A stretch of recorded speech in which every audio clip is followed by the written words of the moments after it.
You are listening to another AlwaysMoto production.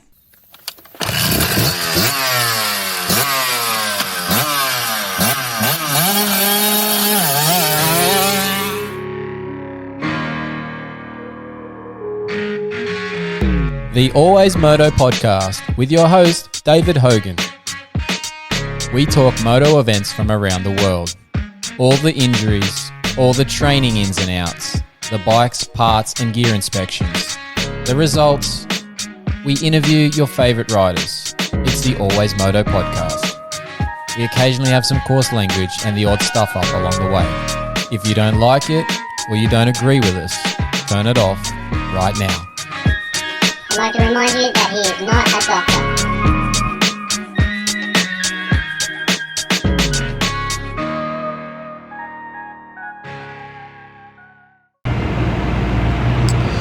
Alright, we're in Melbourne, Marvel Stadium for round 4 of the Australian Supercross Series. This is our biggest event on the calendar for the Australian Supercross Series in 2025, and it has been for many years now.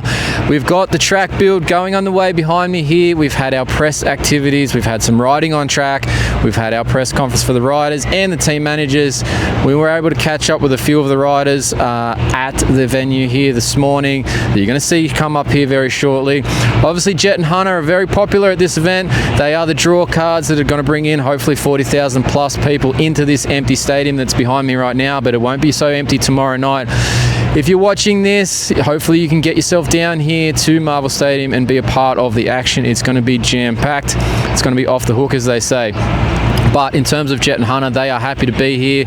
Lots of talk about them and the potential for them not coming back in the future years. They didn't commit to any of that talk that's sort of been mentioned in other media outlets after the Paris round of Supercross that they had just a week ago. But we have caught up with Lars Lindstrom. Unfortunately, got the cut a little bit short. He had to run off to the team manager press conference. We did catch up with Hunter Lawrence's mechanic as well, and he talked about some of the parts that they've travelled with this time, which is something different from what they've done previously. So check that out. Pay attention to the details that he gives you there. And hopefully across this weekend, we'll give you a lot more coverage. We're going to try and catch up with a few more of these people throughout the day tomorrow, not just our post-race coverage that we normally get for our interviews after the event. So we'll have plenty to get here. Check out the socials, AlwaysMoto on Instagram. Make sure you subscribe to the YouTube channel. If you're watching this right now on YouTube, hit the subscribe button. That'd be much appreciated. All right, no more from me. Let's get straight into the action here at the press day for the interviews at Marvel Stadium. We're going? Yep. All right, we've got Dylan Wills down here. We're at Marvel Stadium, mate. Back in one piece, hopefully, this weekend. You missed out on Cronulla at round 3 from a little midweek crash. How's the body? How's everything going at this point? Body's still a little banged up, but they're things that I've been able to push through, get some decent time on the bike and start getting a feel for this Yamaha, it was a pretty quick turnaround from when I got the bikes to round 1. So that was tough, but we've had some good time, figured a few things out with the bike, and the bike is amazing. Rider's still a work in progress. But we're getting there for sure. I can ride really good. To me, it's just going to be about the lap. So we'll see what we can do. Try and rip a few good starts and get to work here tomorrow. It was teeth and knee and all sorts of bits and pieces for you before Cronulla, which sucks because it was your home race and you had the whole nice kit going there with the jersey, Cronulla jersey and everything. That's got to be a bummer to miss out on that one particular round. Of all the ones you could have had a little issue with, yeah, that's the one. Oh, for sure, man. I grew up, I'm a Shire boy, I recently moved to Wollongong 4.5 months ago. So for there to be a race in the Sutherland Shire, at Cronulla, a stadium that I've driven past my whole life thinking how sick would it be to race the Supercross, to miss that the one time, I was devastated, man. I was so devastated. I even had a little cry after, because I tried to do qualifying, and it was hard because muscle memory and what we do got me through to whatever I was 9th or 8th in qualifying, and everyone's like, oh yeah, you look good. You're doing well. Why did you pull out? Yeah, all that stuff. They're like, oh, you're right, you look good. And I'm like, no, man. And the best reference that I had, or the best example I had, was how you go on a road trip and you kind of get to a landmark and you're at a servo and you're like, how the fuck did I get here? Yeah. That was how I was riding, and I was although I can go and do a lap and still put a few good names behind me, I was like, it's not worth it. I don't want to bring someone else down because I'm too stubborn to sit out a home race. At the end of the day, I'm not Jet or Hunter. I'm me at Cronulla, so it's not. You're Dylan Wills. You're fine, mate. You're good. You're okay. okay. It's not a massive deal, but for me, yeah, it was a hard one, a hard pill to swallow. But in the end, it was the right decision for sure. Yeah, look, all right. So you've had a couple of weeks now. You're feeling all right. How was the little press ride here at Marvel? Is it familiar from years past? Does it look good? What are you thinking of it so far?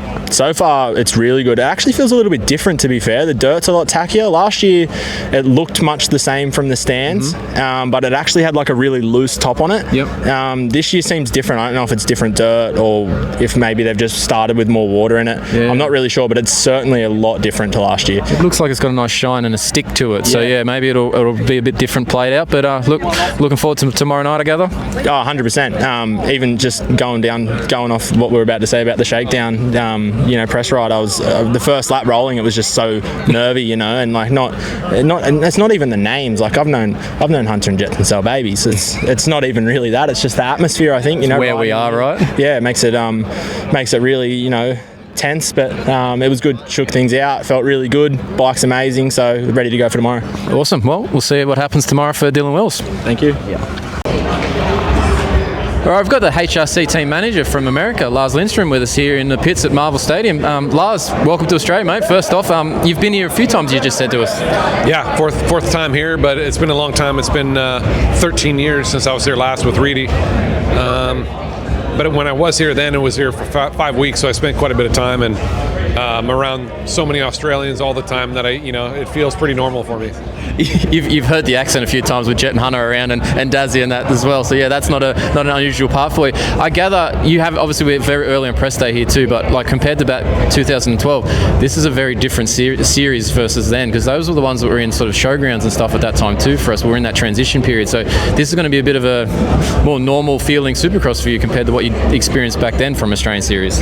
Yeah, definitely. I mean, the Marvel Stadium is beautiful. It's huge. Yeah. Like the floor space is massive, and but very cool, and I don't know anything about AFL, but it's I've been learning. You don't need to worry about it. Yeah. But all that stuff is pretty interesting, and just wanted to be here to kind of see the reception for the boys, and spend a lot of time with all of the guys, a part of the MXON, with Motorcycling Australia and Honda Australia, and Yariv Konski and his team down here. So kind of cool just to get a feel for what's going on, support the boys, and celebrate the MXON championships that they've won now a couple times on our bikes and American Honda bikes. Alongside with Kyle Webster too. So just a lot of good memories with all the Australians that I've met, and good to be here to celebrate. Brought my wife with me, so a little bit of a vacation at the same time, and so far, had a great time. I've got a few things from what you've just said that I'm going to follow up on. One, the floor size things. Does it compare, like stadium-wise, floor space size? How's this compared to an American one first? Let's start there. I think this one seems quite a bit bigger. Right, yeah. Yeah, floor space-wise. We typically race on football stadiums or baseball stadiums, and football are more narrow and decent sized length, and then baseball is oddly shaped, but it works out good for a Supercross track. So yeah, just the size of the floor space I think is the thing that caught me the most. It's got to be much bigger than what we have.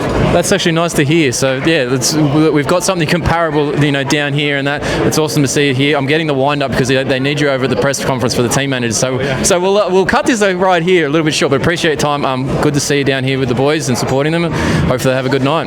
Yeah, appreciate it. Thank you very much. Thanks, Lars. No, you're good. All right, we are here in Marvel Press Day, getting some other faces than we have been across the Australian Supercross Series. We've got one here. He's the Hunter Lawrence's mechanic. It's Cameron Camera. Yeah. There we go. We just had a little moment about trying to say this before, and I'm like, I'm going to stuff this up. But Cameron, welcome to Australia, mate. Have you been here before? Yeah, we were here last year. Oh, true. Sorry, I forgot about that part. Obviously, outside of that, have you been here for any other reason other than a bike race? Last year was the first year, and it was great. Do you just literally drop in and then nick off a couple of days later? You haven't really got to do very much outside of that? When we got in on the first day, we did a whole spread. We got Brecky, Bitch, and Breakfast, and then from there we went to Tick Ford and checked out some of the supercars. Oh, nice. Yeah, and then from there we went and got meat pies because Jet was he's a machine. He's an eating machine, dude. So He's young in training, and he can just put it away like dude, nobody's I'm just business. getting stuffed to the gills, and I'm like, all right, dude, when can we get a shower? Because we've been traveling for like a day and a So half. you hadn't even gone to the hotel at this point. You just started off the Flew plane. in 6:30, boom. Then we go to breakfast. Then we go to Tick Ford. Yep. Then we go to Meat Pies. Yep. And I'm just a grease ball at this point. I'm like, dude, get me to the room. I need a shower, dude. So yeah, it's been an epic travel going from Paris, because we left on the 11th. Went to Paris. Yep. We brought our bags full of parts and frames and all of pretty much our work stuff. And then Paris, France, they supplied a motorcycle, so we tore those down. Yep. And then built our works bike with their engine. Yeah. So yeah, it's their engine, but you're saying so you brought a frame, Yeah, subframe, swing arm, airbox, subframe, everything except for swing arm, linkage, radiators, and the engine and tank. Otherwise, everything else was packed in. We all had, I think, 9 bags between the 3 of us. Yeah. just a little couple of extra oversized bags and excess baggage charges. Yeah, like I think it cost the boys when we got on our Emirates flight like $4,000 to get all the shit here. I think it was 14 total. So yeah, we were pack mules. Wow, yeah, and then you're getting like 5 carts at the other end trying to load it up and push it through the airport. It was mayhem, but we got picked up in style in an old 350 Ford. It's like a 1995, dude. Well, it had to be a Ford to roll into Tickford. We needed, yeah, no kidding. You couldn't turn up in anything else. We needed something big too, and yeah, the boys handled it, so it was cool. Super cool. So when you get on the ground here with those bags of parts, how long does it take you to get these things ready to the point that they are now where they roll out for press day? So yesterday, Yariv supplied the shop and the bikes, and and their mechanics actually were kind enough to tear the bike down for us. So we rolled in, we had our engine there, and we brought some parts, some clutch parts and stator, just so it's more familiar as far as like handle position and engine feel, whatnot. So yeah, we got in about 11:30, got situated by 12:15, and then by 3:30, 4 o'clock, we had a race bike built, ready to go. You guys are professional. Dude, hey, we get paid to do this for a reason, right? Yeah. And no, we had a bit of a time schedule because we had the Yariv Honda party last night, so we had to get things done in order to get there and have the bikes presented for everybody. Nice. So then on the backside of this, obviously we're racing tomorrow night. You're going to finish 9:30, 10 o'clock. Are you literally here stripping that then, or have you get to go home and have a sleep and come back Sunday? Yeah, we do get to go home, have a sleep, or at least to the room, and then Yariv again will supply the shop. We'll go back and have more of a mellow tear down and get our stuff packed up, situated, and head on back home on, I think, Monday morning. I was going to say, I'm assuming this is going to be like a one-day job to get the bikes stripped and then flying the next day. So stripping down's the easy part. Oh, they always come apart quick, right? Slam and jam, not so sensitive there. No. So all right. So then, in terms of, have you guys actually had much of a break? Like obviously your season is 31 races through January to end of September. You've then basically had maybe 2 weeks or something there, have you? About 2. We got 2 weekends off, which was pretty nice. It's rare because I think we pushed the Paris and Oz race a little tighter. Yep. Because typically we'd go home and come back, and this year we went Paris straight here. Yep. I think that was better for us. You're already packed up. You're on the flow of it, right? Just carry it on. Yeah, we're tired and sleepless nights, but it's a little easier that way. So did you get a week off on the backside of this as well, or what are you doing? Are you go straight back into it? I was just talking to Christian, Jets mechanic, and I was like, dude, we get in on Monday at 6:30 in the morning. I think I'm gonna take Tuesday off. He's like, we got to build photo shoot bikes. And I'm like, yeah, you're right. And I'm like, damn it. I would love to sleep in, and I don't know, it's still up in the air. Might take another day just to get my life back together, and then just put the which clock am I on back into process, right? Coming back home was hard last year.